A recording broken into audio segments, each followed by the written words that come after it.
अस्सलाम वालेकुम people, welcome to defence outpost. तो कल से काफ़ी ज़्यादा इंटरेस्टिंग रिपोर्ट्स आ रही हैं जब से पाकिस्तान एयरफोर्स की तरफ से उनके जो एक्टिव कॉम्बैट यूनिट्स हैं, कॉम्बैट स्क्वाड्रंस हैं, उसके साथ साथ जो सपोर्ट एयरक्राफ्ट हैं हमारे, उनको सऊदी अरब में डिप्लॉय किया गया है। उनकी पहली इंटरनेशनल डिप्लॉयमेंट है जहां पर जो हमारा म्यूचुअल डिफेंस ट्रीटी है यानी कि SMDA पैक्ट है, उसके अंडर ये डिप्लॉयमेंट की गई है। अब इसमें कुछ सोर्स यहाँ पर कह रहे हैं कि 10 से 18 के दरमियान एयरक्राफ्ट जो है वो पाकिस्तान एयरफोर्स की तरफ से डिप्लॉय किए गए हैं, और कुछ जो मीडिया रिपोर्ट्स हैं वो यहाँ पर इवन 2 स्क्वाड्रंस को मेंशन करी हैं कि जिस हिसाब की air activity, transport activity Pakistan से सऊदी अरब देखी गई है, तो उसमें पॉसिबल है कि यहाँ पर 2 स्क्वाड्रन एयरक्राफ्ट के, फाइटर एयरक्राफ्ट के, पाकिस्तान एयरफोर्स के सऊदी अरब में डिप्लॉय किए गए हों। और ये सारे 4th जनरेशन के एयरक्राफ्ट हैं, मॉडर्न मल्टी रोल एयरक्राफ्ट हैं जो कि हमने सऊदी अरब के अंदर डिप्लॉय किए हैं। नाउ द थिंग इज कि अगर आप इस टाइम के ऊपर पाकिस्तान एयरफोर्स की स्क्वाड्रन स्ट्रेंथ देखेंगे तो वो ना तो इस टाइम के ऊपर खराब है और ना ही इस टाइम के ऊपर ऑप्टिमल पोजीशन के अंदर है। खराब क्यों नहीं है? बिकॉज हम एक 4.5 जनरेशन का एयरक्राफ्ट एक्टिवली प्रोड्यूस करके उसको अपनी एयरफोर्स की फ्लीट में शामिल कर रहे हैं। और अच्छी क्यों नहीं है? बिकॉज हमारी फ्लीट के अंदर जो एक बहुत बड़ी तादाद है स्क्वाड्रंस की, वो ऑब्सोलीट 3rd जनरेशन के एयरक्राफ्ट हैं, जिस तरह से मिराज हो गए और 1-2 F7 PG के स्क्वाड्रंस हैं, जिनको इवेंचुअली रिप्लेस करके या फिर सस्टेन करवा के इनके साथ जो है वो JF-17 ब्लॉक 3 के स्क्वाड्रंस को रेस किया जाएगा। और साथ ही साथ जो बाकी एयरक्राफ्ट हैं जिस तरह से J-10C, F-16 है, इनके भी हो सकता है एडिशनल नंबर्स को फ्यूचर में प्लेस किया जाए। यानी कि फ्यूचर तक बात है, प्रेजेंट में ऐसा कुछ नहीं है। प्रेजेंट में हमारे पास वही एयरक्राफ्ट है जिनको हमने पहले से एक्वायर किया हुआ है। और इन एयरक्राफ्ट में से भी अगर आप 1 से 2 स्क्वाड्रन जो है वो एक इंटरनेशनल डिप्लॉयमेंट के ऊपर भेज देते हैं, यानी कि SMDA पैक्ट के अंदर सऊदी अरब चले जाते हैं, तो ये पाकिस्तान एयरफोर्स के नंबर्स जो पाकिस्तान को डिफेंड करने के लिए चाहिए उनके ऊपर स्ट्रेस डालेगा। यानी कि 20 to 30 एयरक्राफ्ट जब एक जगह पर चले जाएंगे तो आपके बाकी ऑब्वियसली स्क्वाड्रंस के ऊपर ज्यादा स्ट्रेस आ जाएगा, आपके एनिमी को, आपके एडवर्सरी को मैनेज करने के लिए, जिसके पास एक बहुत बड़े नंबर में एयरक्राफ्ट है। जो नंबर एडवांटेज है वो उसके पास शुरू से एग्जिस्ट करता है। अब ऐसी सिचुएशन में यहाँ पर कुछ रिपोर्ट्स आ रही हैं कि ये जो पूरी सिचुएशन है कि पाकिस्तान के अंदर स्क्वाड्रन स्ट्रेंथ कम हो रही है, इसको पाकिस्तान की साइड से सऊदी अरब को कन्वे किया गया है कि अगर हम आपकी कंट्री में आपकी सिक्योरिटी के लिए अपने फाइटर एयरक्राफ्ट जो है वो डिप्लॉय करते हैं, तो हमारे जो अपने डिफेंसेस हैं, अपनी कंट्री के अंदर जो डिफेंस है वो इस टाइम के ऊपर वीक हो रहा है। और इसी के सोल्यूशन के तौर पर अब यहाँ पर बात चल रही है कि सऊदी अरब की फाइनेंसिंग से पाकिस्तान एयरफोर्स अपने जो फाइटर एयरक्राफ्ट के स्क्वाड्रन है उनको और इंक्रीज करने वाली है। यानी कि 25 से 26 स्क्वाड्रन जो कि हमें पूरे पाकिस्तान को डिफेंड करने के लिए रिक्वायर्ड हैं, और उस नंबर के ऊपर अभी स्क्वाड्रंस हमारे पास मौजूद हैं, तो उनको बढ़ाकर 30 to 35 स्क्वाड्रंस करने का प्लान है। मतलब यहाँ पर ये कि इस SMDA पैक्ट के बाद पाकिस्तान एयरफोर्स अपनी जो स्ट्रेंथ है उसको चेंज करने जा रही है। बिकॉज उसके पीछे वजह यहाँ पर क्या है कि अब सिर्फ हमें अपनी कंट्री का डिफेंस नहीं देखना बल्कि सऊदी अरब का डिफेंस भी देखना है। और सिमिलरली वाइस वर्सा, सऊदी अरब को अब सिर्फ अपना डिफेंस नहीं देखना बल्कि पाकिस्तान का डिफेंस भी देखना है। खैर वो उस हिसाब से एक काफी कंफर्टेबल पोजीशन में है, बिकॉज उनके पास सिर्फ F-15 एयरक्राफ्ट के 10 के करीब स्क्वाड्रंस हैं। उसके बाद 2 से 3 जो स्क्वाड्रंस हैं वो यूरोफाइटर टाइफून एयरक्राफ्ट के हैं। एंड इन सब के बाद यूएस की साइड से 40 to 50 के नंबर में जो F-35 लाइटनिंग 2 एयरक्राफ्ट है सऊदी अरब को, उनकी भी जो सेल है उसको अप्रूव किया जाना है। सिमिलरली पाकिस्तान में अगर देखेंगे तो JF-17 ब्लॉक 3 के जो नए एयरफ्रेम्स हैं उनका नंबर हो सकता है 100 यूनिट्स को क्रॉस कर जाए। उसके बाद जो पुराने JF-17 ब्लॉक 1 और ब्लॉक 2 के एयरक्राफ्ट हैं उनको कुछ ना कुछ ब्लॉक 3 की कैपेबिलिटीज मिलनी है। उसके बाद J-10C के बारे में एक्सपेक्टेड है कि इसका एक और स्क्वाड्रन जो है वो पाकिस्तान एयरफोर्स को मिल सकता है, जिसके बाद कंबाइंड नंबर जो है वो 60 तक पहुंच जाएगा।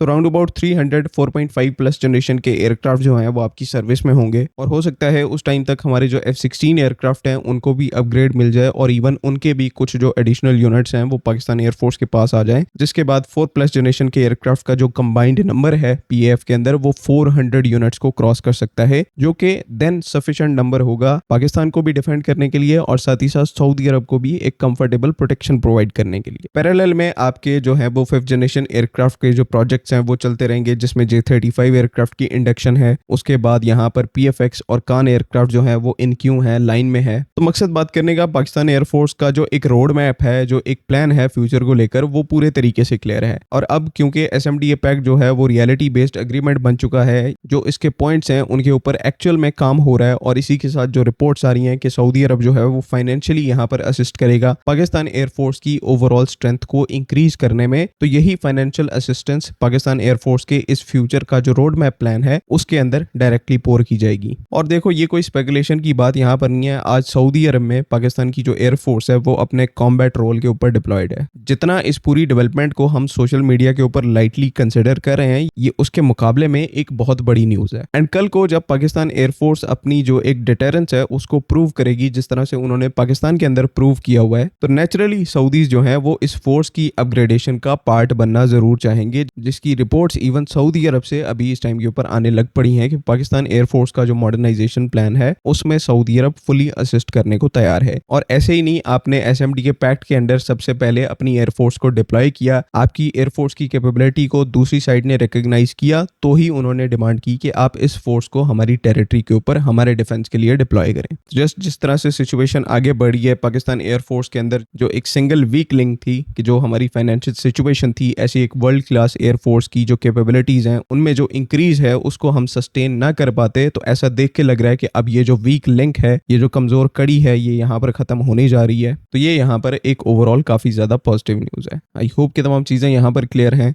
अगली वीडियो तक के लिए अल्लाह हाफिज। पाकिस्तान जिंदाबाद।